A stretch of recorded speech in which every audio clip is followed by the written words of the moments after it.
Hello everyone and welcome to the Modern Java course. Today I will talk about three small features that enhance the default Java type safety while letting us pull off some impressive tricks.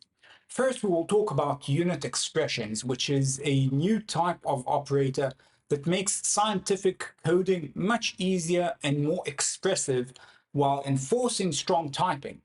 Then we will cover a way to do type-safe reflection coding and a way to fix methods like equals so their type will be enforced during compilation instead of runtime. Finally, I will also address a big problem with the var keyword that Manifold solves partially. Before I proceed, as usual, the code for this and the other videos in the series is available on my GitHub page, so check out this project, start it, and follow me on GitHub. Unit expressions let us define notations for mathematic expressions. I think showing them works better than explaining them, but before I proceed, I'd like to mention that this feature is experimental. It might change and has some gaps, but it's very cool and very extensive. Here we have a distance calculation. Speed in this case is defined as 100 miles per hour. If I multiply the miles per hour by 3 hours, I will get a length of distance, which is no longer a velocity. This is a new type of operator that doesn't exist in Java. The miles per hour and hour symbols are pretty powerful. We express not just a numeric value, we also express unit types, and this is checked by the compiler. I can try adding a kilo of flour to a cup of sugar, but that won't compile since volumetric and weight units can't be converted seamlessly. That's part of the power in this tool. Conversion works when it makes sense. We can still calculate scientific expressions and see the result in the code. Below is 49.035 newtons. All the common operators work seamlessly. Under the hood, we can see that Manifold ships with many units out of the box, specifically length units like mile, kilometer, millimeter, etc. Time from nanoseconds to years, mass from pounds to grams to newtons. This one is a bit confusing since gram is represented by G, and GR is grain. Volumetric unit like liter and spoon, velocity, monument, force, energy, power, heat, frequency, and charge. One unit that's missing is financial. Currency seems like the ideal unit, and even given as an example. But currency only makes sense when there's an exchange rate, and that's hard to get right, since there are too many external factors. But how does that work? The unit interface represents a specific measurement type. Usually one would use a pre-existing unit such as time unit, length unit, etc. if you need to add a new specific unit. But if you want to build something completely new, then postfix bind is invoked when a unit appears next to a number.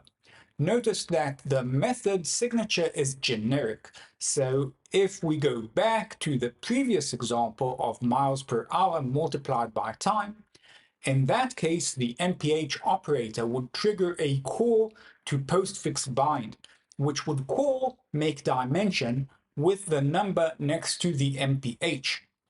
This will invoke make dimension on the velocity class and would return a velocity object instance. From here on, the operating overloading feature kicks in. Velocity has this operator defined, which is a multiplication operator. It means velocity multiplied by time will return a length object. That's what we saw in the previous expression. Cool, right?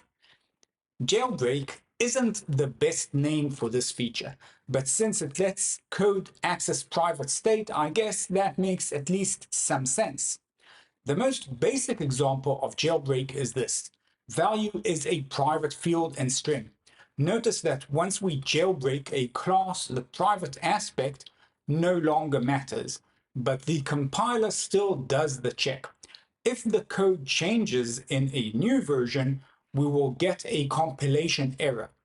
Obviously, this is a bad thing to do, but it's better than using reflection to expose a variable. If you must do that, then the jailbreak approach is probably better. Static fields and methods are a bit problematic in that regard. To do that, we need to jailbreak a variable and then access the static method on that variable. We have to assign null to the variable or the compiler would complain, which is silly. But that means that static variables can also be manipulated in this way. A method is added to object to implement jailbreak as well.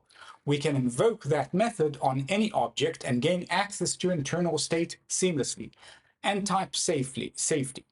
Personally, I prefer the annotation syntax, but this can work too. Some APIs in Java accept objects, which is unavoidable, even when the compiler can do better than that. This creates problems like this. Notice that equals for size makes no sense with a string. But since the method signature must accept an object, there's nothing we can do about it. This code will compile in standard Java, even though it shouldn't. By adding the self annotation to the parameter, we effectively say that we want this code to only accept this object type as parameter. Once this is done, the call that accepts a different object type will no longer compile. As we can see here, I have to comment out, and I can fix the problem during development instead of production.